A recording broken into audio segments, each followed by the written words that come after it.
Hi guys, this is Indradev from spoken English with Dev YouTube channel. स्वागत है आप सभी का स्पोकन के इस वीडियो लेक्चर में। गाइस, आज के इस वीडियो लेक्चर में मेरे कई व्यूअर्स हैं जिनकी डिमांड थी कि ट्रांसटिव और इंट्रांसटिव पर एक वीडियो बनाई जाए, तो उनके इस डिमांड पर मैं ट्रांसटिव और इंट्रांसटिव भाव में एक वीडियो आपके लिए बना रहा हूँ और उम्मीद करता हूँ कि आपको वीडियो लेक्चर अच्छे से समझ में आएगा। ग्रामर का एक महत्वपूर्ण पार्ट है। आइए देखते हैं क्या होता है ट्रांसटिव और क्या होता है इंट्रांसटिव। हिंदी में अगर चाहें तो सकर्मक और अकर्मक क्रियाएं इनको बोलते हैं। परिभाषा में जाकर सीधे सीधे हम इसको समझते हैं। देखिए, यहाँ पर एक सेंटेंस मैंने लिखा हुआ है, राम प्लेज। सेंटेंस है राम प्लेज सीता रन्स। जो सेंटेंस हमारा बनता है अंग्रेजी का, एक सब्जेक्ट होता है, एक वर्ब होता है और एक ऑब्जेक्ट होता है। देखिए, सब्जेक्ट, वर्ब और ऑब्जेक्ट। जो ऑब्जेक्ट है, जब ऑब्जेक्ट आता है सेंटेंस में, अगर ऑब्जेक्ट है तो जाहिर सी बात है वो ट्रांसटिव है। यदि उसमें ऑब्जेक्ट नहीं है तो जाहिर सी बात है वो इंट्रांसटिव है। अब यहां पर एक सेंटेंस मैंने लिखा, राम प्लेज। कहने का अर्थ है कि राम खेलता है। अब हमें यह पता नहीं है कि राम क्या खेलता है। तो इस तरह का जो सेंटेंस होता है जहां पर ऑब्जेक्ट नहीं दिया होता है, पहली बात तो यह है कि वो हमारा इंट्रांसटिव होता है। अब हम ट्रांसटिव और इंट्रांसटिव को कैसे पहचाने कि कैसे वहां पर इंट्रांसटिव होता है, कैसे इंट्रांसटिव होता है, कि ट्रांसटिव वर्ब और इंट्रांसटिव वर्ब को हम कैसे पहचाने। यहां पर अगर हम सेंटेंस में राम प्ले, अगर मैं इस सेंटेंस को लिखता हूं राम प्लेज, हम सेंटेंस को लिख देते हैं राम प्लेज हॉकी। अब राम हॉकी खेलता है।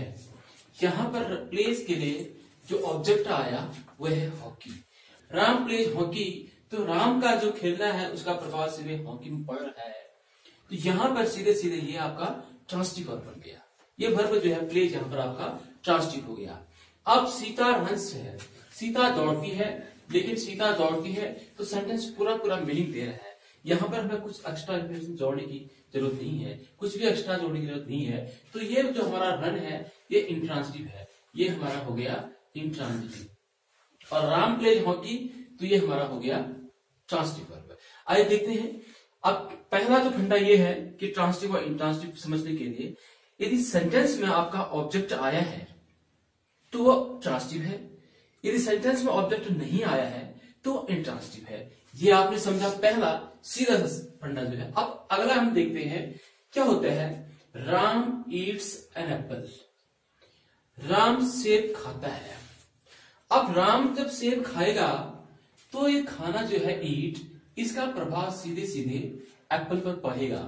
क्या प्रभाव पड़ेगा कि जो एप्पल है, अगर राम एप्पल खाएगा तो एप्पल छोटा हो जाएगा, एप्पल खत्म हो जाएगा। तो एप्पल अगर खत्म हो जाएगा तो इसका सीधा सीधा प्रभाव इस पर पड़ रहा है। तो क्या होता है object? Object is a person और thing that is being acted upon by the subject. Subject के द्वारा यहां पर कोई एक्शन किया जा रहा है और उस एक्शन का सीधा सीधा प्रभाव जो है इस ऑब्जेक्ट पर पड़ रहा है। क्या प्रभाव पड़ा कि वो जो है खत्म हो गया। अगला सेंटेंस हमारा है राज ब्रोक अ टॉय। राज ने एक टॉय तोड़ा। यानी कि राज ने जो है खिलौना तोड़ा। क्या प्रभाव पड़ा उसका? ब्रोक का। ब्रोक का प्रभाव ये पड़ा कि जो खिलौना था वो टूट गया। वो खिलौना क्या हो गया? टूट गया। ये क्या है हमारा? है ट्रांसटिव। ये सेंटेंस हमारा है ट्रांसटिव। अब सबसे बड़ी बात ये होती है कि हम कैसे पहचाना है कि सेंटेंस में ट्रांसटिव है, वर्ब ट्रांसटिव है या इंट्रांसटिव है। बहुत आसान सा इसका एक फॉर्मूला नियम है। यदि आप सब्जेक्ट और वर्ब के साथ फट लगा दें और हुम लगा दें, आंसर अगर मिलता आपको, अगर आंसर आपको प्रॉपर मिल रहा है तो इसका मतलब वो जो है आपका ट्रांसटिव है। यदि आपको आंसर नहीं मिल रहा है तो इसका मतलब वो वर्ब आपकी इंट्रांसटिव है, ट्रांसटिव नहीं है। आइए देखते हैं राम ईट्स एन एप्पल। यदि इसी को सेंटेंस को हम इस तरह से पूछते हैं, राम ईट्स व्हाट, यानी व्हाट डज राम ईट्स, आपको व्हाट डज राम ईट, आपको आंसर मिलता है एन एप्पल। डायरेक्ट ऑब्जेक्ट हमें मिल गया। आपका राज ब्रोक अ टॉय। अगर हम ये लिखें व्हाट डिड राज ब्रेक, या व्हाट राज ब्रोक व्हाट, राज ने क्या तोड़ा, आंसर मिला हमें टॉय। राज ने एक टॉय तोड़ा। तो यहां पर हमारा जो ऑब्जेक्ट है हमें मिल गया, तो ये हमारा ट्रांसिटिव वर्ब हो गया। ट्रांसिटिव वर्ब का क्या होता है, ट्रांसिटिव वर्ब के साथ जो होता है ऑब्जेक्ट होना बहुत जरूरी होता है। अब हम देखते हैं इंट्रांसिटिव वर्ब। इंट्रांसिटिव वर्ब क्या होता है, जिसमें ऑब्जेक्ट की जरूरत नहीं होती है, अपने आप में कंप्लीट मीनिंग भी दे सकता है। अब सेंटेंस है समझना यहाँ पर है बहुत जरूरी, तो सेंटेंस हमें समझना है। Sita is sitting under the tree, यहाँ पर सब्जेक्ट आपने देख लिया सीता है, इज सिटिंग आपने देख लिया, अब है अंडर द ट्री। यहाँ पर समझने की बात है, हम लोग यहाँ पर कंफ्यूजन कर जाते हैं, हम समझते हैं कि सीता सब्जेक्ट हो गया, ये वर्ब हो गया, अंडर द ट्री जो है ऑब्जेक्ट हमारा हो गया, जबकि ऐसा नहीं है। सीता बैठी हुई है, कहां बैठी हुई है, अंडर द ट्री। अगर हम क्वेश्चन करें Sita is sitting what, Sita is sitting what, तो ये कोई सेंस, इसका कोई सेंस नहीं है। तब ये आंसर कैसे मिलेगा, वेयर इज सीता सिटिंग, आप बोलोगे अंडर द ट्री। ये हमारा जो है एडवर्बियल फ्रेज है, यानी कि प्रीपोजिशनल फ्रेज बोलते हैं, ये फ्रेज है। यहां पर हमारा जो है ये इस वर्ब के बारे में कुछ एक्स्ट्रा इंफॉर्मेशन दे रहा है, यानी कि ये वर्ब के बारे में एक्स्ट्रा इंफॉर्मेशन दे रहा है, ये ट्रांसिटिव नहीं है। अगर हम पूछें कि सीता क्या बैठ रही है, तो इसका कोई आंसर नहीं निकलता है। आंसर कैसे निकलेगा, सीता कहां बैठी हुई है। तो यहां पर हमारा सेंटेंस जो है ये क्या है हमारा, ये हमारा हो गया इंट्रांसिटिव, इंट्रांसिटिव हो गया ये वर्ब हमारा हो गया इंट्रांसिटिव। समझ आ रहा है? हाँ। अगला देखिए, दे वेंट, जाहिर सी बात है दे हमारा सब्जेक्ट हो गया, वेंट हमारा वर्ब हो गया, टू द लाइब्रेरी। अब ये समझने की बात है, हमने कहा कि यहाँ पर वर्ब दिया है, सब्जेक्ट दिया है, टू द लाइब्रेरी हमारा ऑब्जेक्ट हो गया, जबकि ऐसा नहीं है।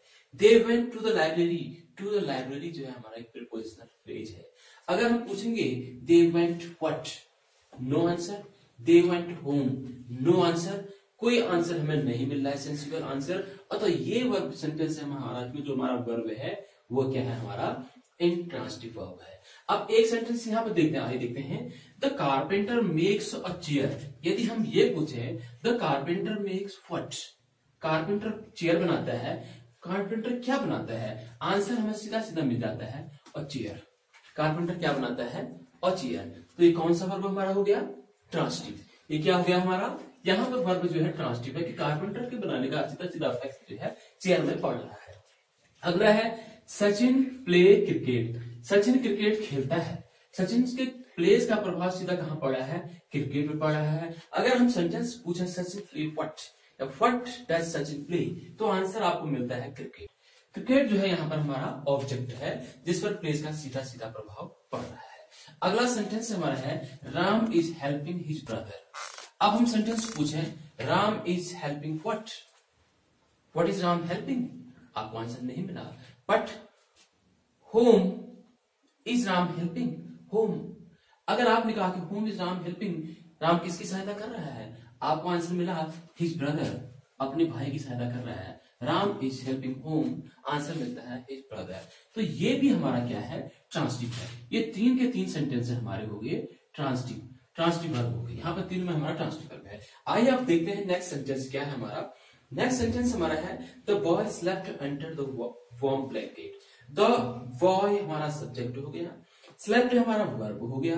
अब यहाँ पर है under the warm blanket, under the warm blanket एक प्रीपोजिशनल फ्रेज है। अगर हम क्वेश्चन करें where did the boy sleep, sentence अगर हम करें where did the boy sleep, तो आपका सेंटेंस तो आएगा, लेकिन वो क्वेश्चन वर्ड वेयर से हो रहा है, व्हाट से नहीं हो रहा है। हमें देखना है व्हाट और होम। व्हाट आपका है the boy slept what, no answer. The boy slept home, no answer. Answer मिल रहा है वेयर से, जो आपका क्या है एडवर्बियल फ्रेज है या प्रीपोजिशनल फ्रेज है। अगला है सेंटेंस आपका है, तो ये भी हमारा इंट्रांसिटिव हो गया। अगला सेंटेंस है the sun rises in the east. In the east हमारा प्रीपोजिशनल फ्रेज है। अब हम पूछेंगे the sun rises what, no answer. The sun rises home, no answer. The sun rises where, आपको मिल रहा है इन द ईस्ट। अगला है Mohit was sitting on a corner of the class. Mohit was sitting, Mohit बैठा हुआ है, कहां बैठा हुआ है, on the corner of the class एक प्रीपोजिशनल फ्रेज है। ये एक्स्ट्रा इंफॉर्मेशन दे रहा है मोहित के बैठने की कंडीशन के बारे में, ये ऑब्जेक्ट नहीं है। ये ऑब्जेक्ट नहीं है, ए एक प्रीपोजिशनल फ्रेज है। अगर आप क्वेश्चन करोगे कि मोहित क्या बैठा हुआ है, Mohit was sitting home, Mohit was sitting what, there is no answer. So ये प्रीपोजिशनल फ्रेज है अथवा ये भी हमारा इंट्रांसिटिव वर्ब है। अगला देखिए, ही was laughing ironically. Ironically means होता है व्यंग्य पूर्वक, व्यंग्य जो करता है किसी पे व्यंग्य ढंग से जो हंसता है, तो वो व्यंग्य पूर्वक लाफिंग कर रहा है। अब हम पूछेंगे ही वॉज लाफिंग व्हाट, वो क्या हंस रहा है। ही वॉज लाफिंग होम, आपको आंसर नहीं मिलेगा। अब आपको आंसर मिलेगा कैसे, he was laughing how, how मिल रहा है, एडवर्ब ऑफ मैनर है, तो ये भी आपका जो है इंट्रांसिटिव सेंटेंस है।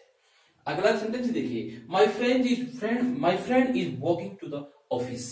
My friend is walking what, there is no answer. My friend is working home, there is no answer.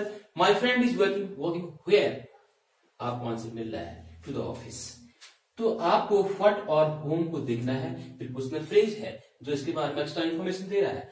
अब हमारे पास कुछ वर्ब यहाँ पर मैंने दे रखे हैं जो इंट्रांसिटिव वर्ब्स हैं। देखिए, गो है, लाफ है, फॉल है, स्लीप है, स्माइल है, कम है, लाई, रिमेन, अराइव, डाई एटसेट्रा। ये कुछ ऐसे वर्ब हैं जो हमारे इंट्रांसिटिव होते हैं, इन्हें हम इंट्रांसिटिव फॉर्म में यूज कर सकते हैं।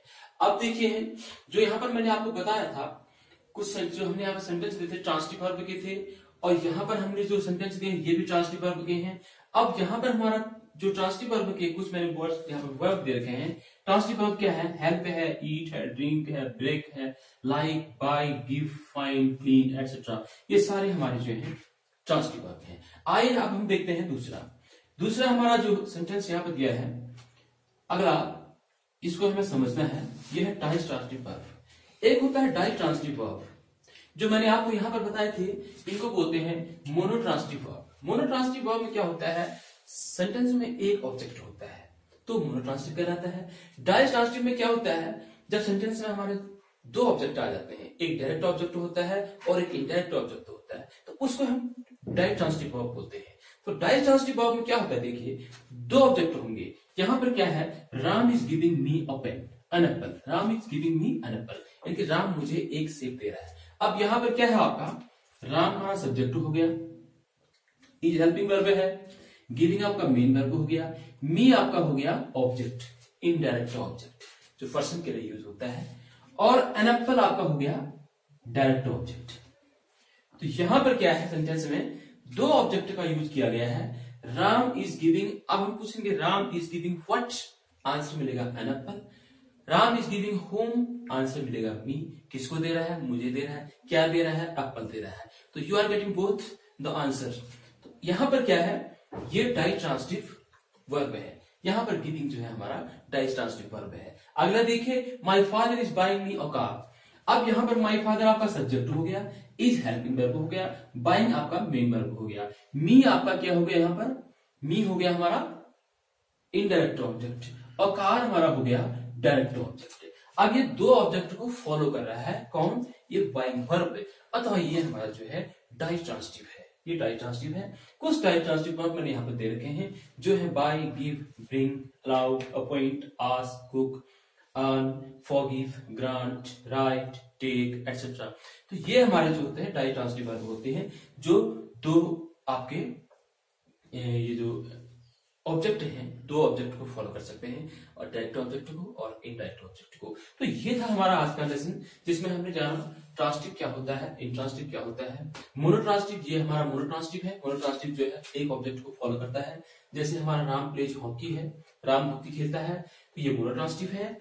Ram is giving me an apple, ये डाई ट्रांसिटिव है, और ये जो हमारे सेंटेंसेज हैं ये हमारे इंट्रांसिटिव है। आसान सा इसका फंडा है, अगर आप बहुत आसानी से आप इसको समझ सकते हैं। बस आपको एक चीज देखना है, जब भी पहचानना है आप क्वेश्चन लगाइए व्हाट और होम।